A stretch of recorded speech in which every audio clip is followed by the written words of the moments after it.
La polémique du match, c'est clairement ce carton rouge donné à Colo alors que Saint-Étienne menait 1-0, donc on était à la 45e.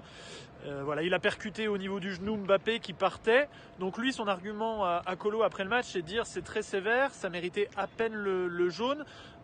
Et si ce n'est pas Kylian, je pense que l'arbitre ne siffle pas. Donc lui met en avant le fait qu'il y avait son partenaire Michael Nadé qui était sur la même ligne que Mbappé, qui aurait pu le rattraper. Donc c'était pas forcément une occasion annulée, une occasion de but annulée. Mais bon, déjà, oublier la règle du côté c'était le dernier défenseur, tout ça, ça n'existe pas du tout. Et surtout, Colo a peut-être raison dans le fond, mais comment donner tort à l'arbitre si c'est un attaquant moyen-as de Ligue 1 qui part avec un défenseur sur la même ligne, il va se dire que c'est pas forcément une immense occasion de but. Là, c'est Mbappé avec sa vitesse, sans faire un jeu à Nadé, il sera allé au bout.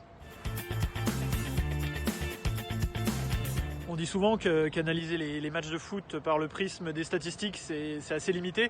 Et là, on en a un exemple criant, puisque pendant toute la rencontre, on a eu l'impression que Léo Messi était en dedans, qu'il sentait mal le jeu, qu'il était pas percutant balle au pied. Il a même loupé une immense occasion là après un contre 1 raté par Neymar face à Green. Le ballon lui revient dessus au point de pénalty. Il trouve pas le cadre, alors qu'il y avait un partout. C'était assez tendu pour le PSG au moment-là. Mais au final, quand on prend le bilan statistique de cette rencontre, 3 passes décisives pour l'Argentin, dont une vraiment superbe pour Di Maria là, sur le 2-1. Mais voilà, comme quoi des fois on a des impressions et pour autant le joueur va être décisif et peut-être que demain soir il sera à nouveau Ballon d'Or.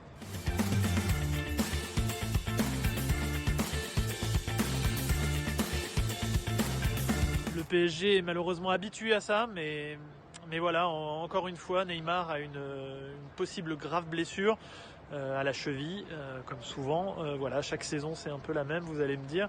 Là, c'est vraiment pas de chance. Il est en train d'échapper à Ivan Masson et son pied est retombé sur celui du défenseur stéphanois et on a bien vu tout de suite au ralenti la cheville se tordre. Voilà, on a croisé le Brésilien après le match. Il était en béquille, il avait une grosse attelle, il boitait beaucoup. Pochettino était inquiet aussi en conf. Et ça sent pas très bon tout ça. Et à noter aussi que la SSE a tout de suite mis un message sur Twitter pour dénoncer ce harcèlement dont était déjà victime son joueur Ivan Masson. Voilà, en regrettant, en déplorant la vague de haine et d'insultes dont était victime Ivan Masson.